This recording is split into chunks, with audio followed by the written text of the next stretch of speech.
ធនរាឆ្នាំផលិត2014ពណ៌ខ្មៅបងប្អូនមកដល់ស្រុកខ្មែរយើងហ្នឹងបាទបាក់ទួហើយពូពេញ1794បងប្អូនណា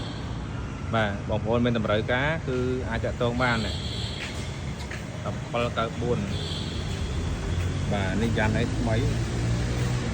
បងអីបាទថ្មីបាទថ្មីគឺក្នុងអីនៅថ្មី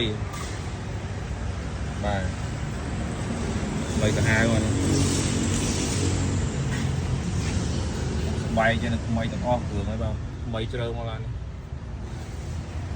ឆ្នាំផលិត2014ណែបងថ្មីក្នុងអីថ្មីយកមកបងនេះមានតម្រូវការដបបើនេះអបសិនមាន1794បងណាហ្វូលពេញតែម្ដងនេះ1794ហ្វូលពេញពង2 limited បងប្អូននេះនិយាយទៅមិនពីលើ limited ទេបងនេះលើពីលើពី limited ទៀតនេះបាទព្រោះ1794 option ខ្ពស់ជាងគេបាទ option ខ្ពស់ជាងគេនេះបាទនេះថ្មីបងនេះថ្មីបងបាទចង់បងប្អូនមានតម្រូវការចាក់តងបានតម្លៃពិសេសម្ដងពិសេសជឿពីអ្វីបានជួបបាទនេះមកឆ្ងាញ់បង